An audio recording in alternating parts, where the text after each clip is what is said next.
하나님의 말씀 함께 보겠습니다. 시편 105편 1절에서 11절까지 말씀입니다.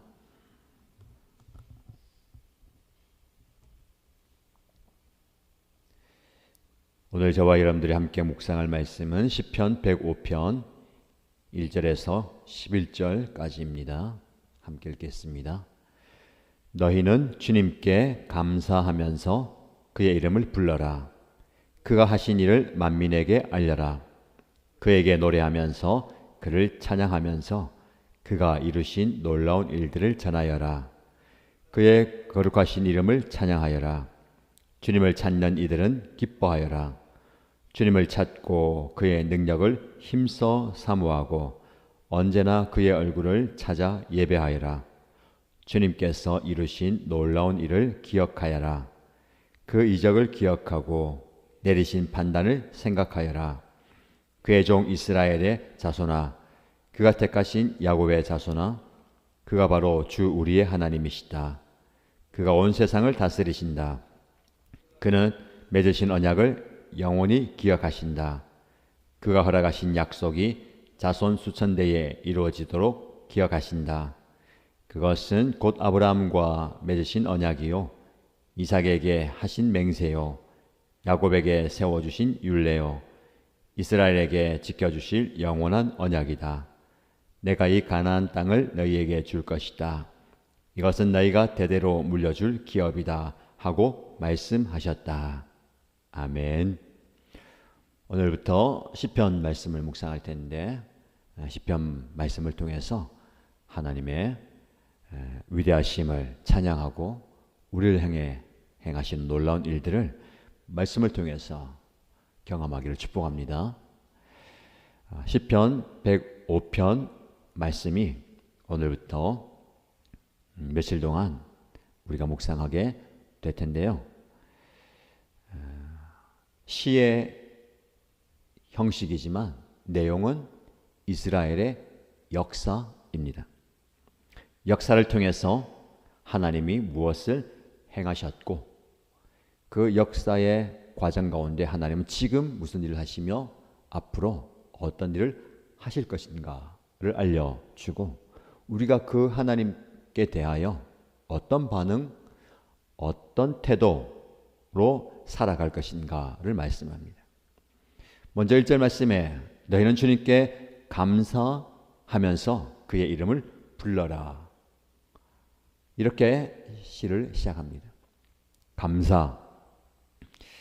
하나님께 감사하라는 겁니다. 그리고 하나님의 이름을 불러라. 우리의 삶의 시작, 좀 더 구체적으로 말씀드리면 오늘 하루의 시작이 감사로 시작되어야 됩니다.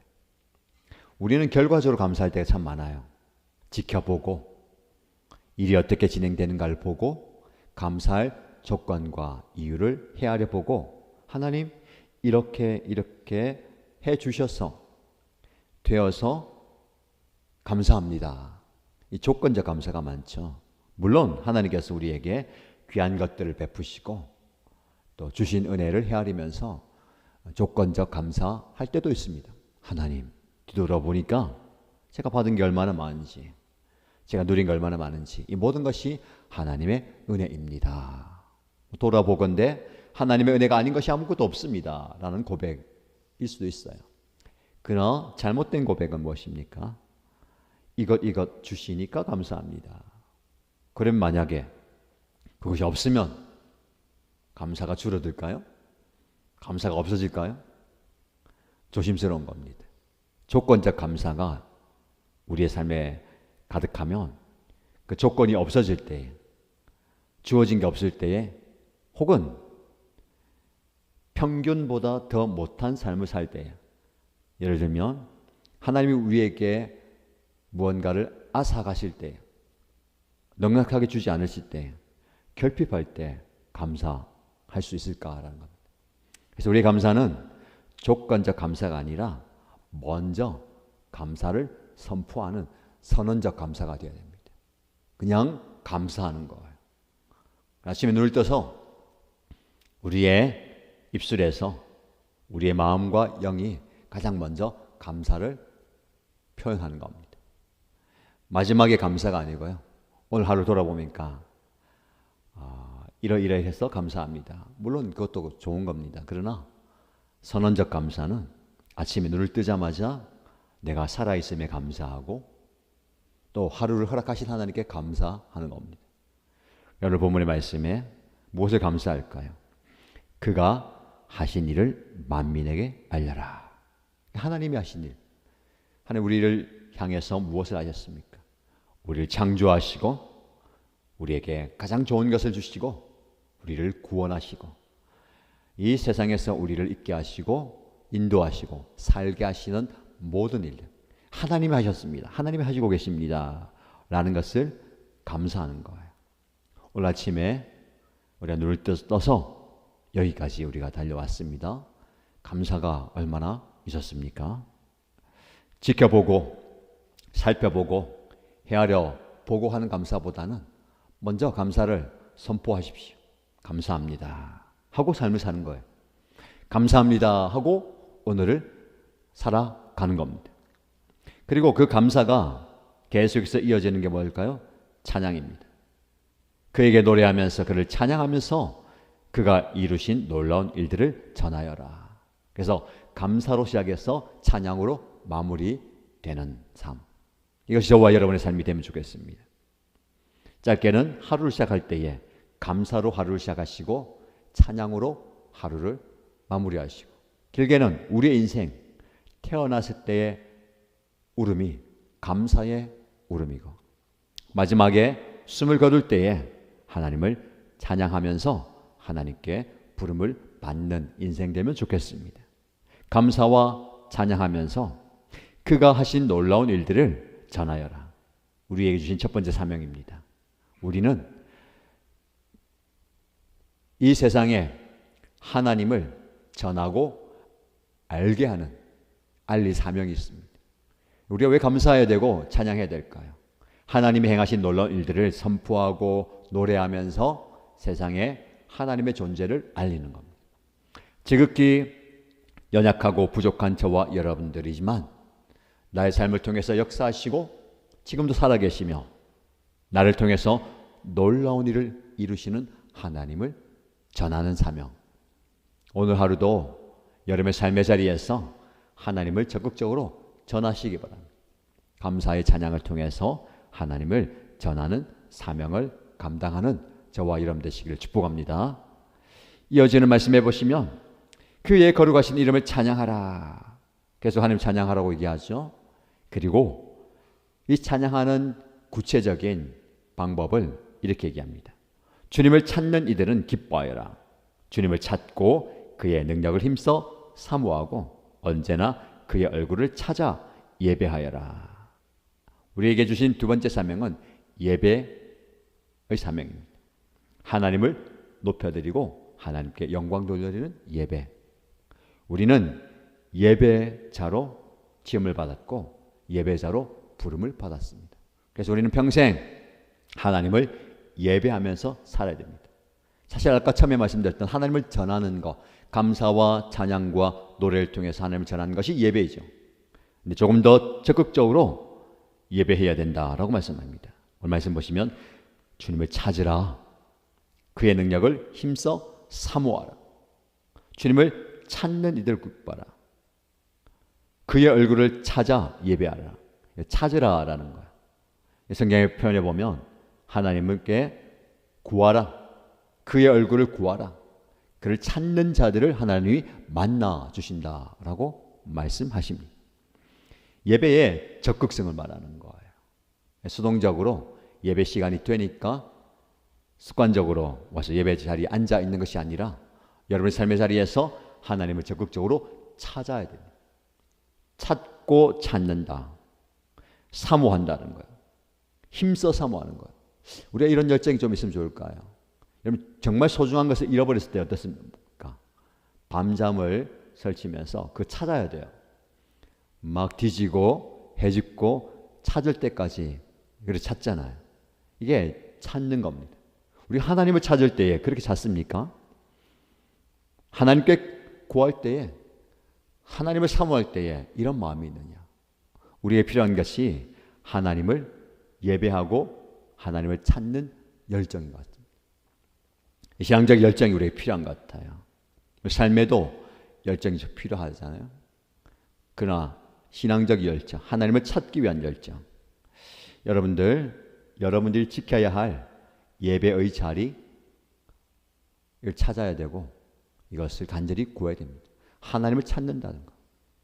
거꾸로 하나님은 오늘 시간에도 당신을 예배하는 자들을 찾고 계십니다. 그냥 쓱 돌아보는 게 아니라 깊이 면밀하게 세밀하게 찾고 계시는 거예요. 그 찾음이 만날 때에 그 접점에서 역사와 기적이 일어나는 겁니다. 하나님은 당신을 예배할 자를 찾고 우리는 예배의 대상인 하나님을 찾을 때에 그 찾음의 자리에서 기적과 역사가 일어나는 거예요. 오늘 새벽이 그 기적의 현장이 되길 원하고 저와 여러분들이 예배하는 그 시간과 장소가 그 기적의 현장 되길 원합니다. 꼭 이 예배당에서뿐만 아니라 여러분의 삶의 자리에서 하나님을 간절히 찾고 구할 때에 구하는 자에게 찾는 자에게 찾아오시고 만나주시고 역사하시는 겁니다. 세 번째 우리가 또 묵상할 것은요, 5절 말씀에 주님께서 이루신 놀라운 일들을 기억하여라. 그 이적을 기억하고 내리신 판단을 생각하여라 라고 말씀합니다. 우리에게 주신 중요한 사명은요, 기억해야 할 사명입니다. 사람은 잘 잊어버려요. 시간이 지나가면서 기억이 희미해지고 자신만의 기억을 만들어냅니다. 사실과는 다른. 그래서 하나님은 저와 여러분에게 계속해서 하나님과의 만남과 그 역사를 기억하라 라고 말씀합니다. 기억의 중요성이에요. 그래서 우리가 왜 매주 만나고 매주 예배하고 그리고 여러 가지 틀들을 만들까요? 잊어버리지 않기 위해서. 신앙을 떠나서 역사도 마찬가지예요. 기념비를 세우고 기념관을 세우고 역사관을 세우는 이유가 뭡니까? 그것을 직접 경험하지 못한 후대 자손들이 그것을 보면서 그 기억을 전수해 가는 거예요. 그런데 오늘날 이 대한민국의 역사 가운데 그 기억의 전수가 많이 약해져 갑니다. 우리 어르신들은 그것을 경험하고 목격하고 체험했던 그 기억을 갖고 있잖아요. 그러니까 지금 세대는 전에 듣는 겁니다. 보는 거예요. 간접적인 거예요. 근데 그것마저도 없으니까 그 역사의 정체성을 잃어버리잖아요. 신앙도 마찬가지입니다. 내가 체험해야 그것이 내 기억에 확실하게 남는 거야. 그게 없다면 간접적으로라도 그 체험거리를 많이 경험하게 해야 됩니다. 그래서 우리 다음 세대들에게 최대한 많은 신앙의 경험을 줘야 되는 거야. 그리고 그것을 내 머릿속에 뿐만 아니라 가슴속에 새기고 삶에 새기면서 그 아름다운 신앙의 기억들을 전수해 줘야 됩니다. 이 삶의 현장이에요. 기억의 현장이에요. 예를 들면 우리 할아버지, 할머니들이 철야 기도를 하고 새벽 기도를 하고 주님의 교회에서 눈물로 기도했던 그 삶과 기억들, 그 다음 세대는 데리고 다녔잖아요. 아무도 모르는 상태에서 교회 마룻바닥에서 기도했던 이 기억의 전수들이 우리 자녀들에게도 있어야 됩니다. 그래서 우리가 애를 쓰잖아요. 다음 새벽 기도를 하자. 특별 새벽 기도를 하고 자녀들과 함께 세대 통합 예배를 드리면서 그 기억들이 머릿속이 아니라 삶 속에서 체험되는 거예요. 조금 더 깊이 생각하면 우리 자녀들이 그 다음 자녀들 날 때에 그 자녀들에게 무엇을 보여주느냐고요. 희미해지면 안 돼요. 갈수록 더욱더 선명해져야 됩니다. 기억하라. 굉장히 강력한 말씀입니다. 생각하고 묵상하라. 말씀도 마찬가지입니다. 말씀을 한번 듣는다고 가슴에 새겨지는 거 아니거든요. 그래서 오늘 들은 이 말씀을 매일 묵상하고 어떻게 해요? 각인시켜야 돼요. 단단한 걸 파내가지고 단단한 걸 파낼수록 이게 더 오래 가잖아요. 그렇지? 그래서 강력하게 새겨야 됩니다. 세 가지를 기억하시면 좋겠습니다. 우리에게 주신 사명, 전해야 될 사명과 예배해야 될 사명과 기억해야 될 사명. 좀 더 구체적으로 들어가면 내 삶을 통해서 하나님을 알려야 됩니다. 예배한다는 그냥 수동적인 예배가 아니라 하나님을 적극적으로 찾아야 됩니다. 기억한다는 것은 무엇입니까? 생각하고 묵상하면서 이 기억이 전수되어야 되는 거예요. 자, 말씀을 마무리하면서 우리의 사명도 말씀하지만 하나님에 대해서 말씀합니다. 7절 이하의 말씀. 그가 바로 주 우리의 하나님이시다. 그가 온 세상을 다스리신다. 그는 맺으신 언약을 영원히 기억하신다. 그가 허락하신 약속이 자손 수천대에 이루어지도록 기억하신다. 제가 시의 형식을 빌어선 역사라고 했잖아요. 이스라엘의 역사, 아브라함을 통해서 언약을 주셨습니다. 너의 민족이 하늘의 별과 바다의 모래처럼 많아질 것이고 땅을 차지할 것이고 복의 근원이 될 것이다 라는 약속을 하나님은 성취시키고 그 약속을 반드시 기억하신다라는 겁니다. 우리에게도 기억을 요구하셨지만 하나님도 기억하신다. 무슨 말일까요? 절대로 우리는 하나님께 잊혀지는 존재가 아니라는 겁니다. 우리는 바빠서 누군가의 관계가 소홀해집니다. 전에는 매일 만나고 전에는 매일 교제했지만 무슨 이유였건 관계가 소원해지고 멀어지는 것. 기억에서 잊혀갑니다. 얼마나 가슴 아픈 거예요. 전에는 매일 봤는데 전에는 정말 좋은 관계에 있었는데 지금은 잊혀지는 관계. 회복이 필요하죠. 하나님과의 관계가 그렇지 않습니다. 우리는 하나님께 절대로 잊혀지는 존재가 아니에요. 반대로 저와 여러분에게 한번 적용해 보십시다. 여러분, 하나님이 우리의 기억 속에서 잊혀져 간 생각은 늘 알고 있죠. 마음에 모시고 있죠. 제가 말씀드린 관계에 있어서 잊혀지는 거. 여러분, 눈에서 멀어지면 마음에서 멀어진다라는 말이 있잖아요. 그렇죠? 자주 보지 않으면 멀어져요. 오랫동안 보지 않으면 잊혀집니다. 하나님과의 관계가 그래서는 안 됩니다. 그래서 하나님은 어떻게 말씀하시죠? 힘써 하나님을 찾으라. 지금 여러분 하나님과의 관계 속에서 하나님이 잊혀져 있는 관계라면 회복하십시오. 언제까지 머뭇거리고 뒤로 미루고 나중에가 아니라 지금 당장 자리를 찾아야 되고 관계를 회복시켜야 되고 하나님을 만날 수 있는 자리로 나오셔야 됩니다. 여러분 삶의 자리에서 그 하나님을 깊이 만나십시오. 하나님 저와 여러분들을 절대로 잊어버리지 않으십니다. 잃어버린 관계, 잊어버렸던 관계를 회복하면서 오늘 하나님을 더욱 찾고 하나님과 깊이 교제하는 복된 삶을 살아가시기를 주님의 이름으로 축복합니다.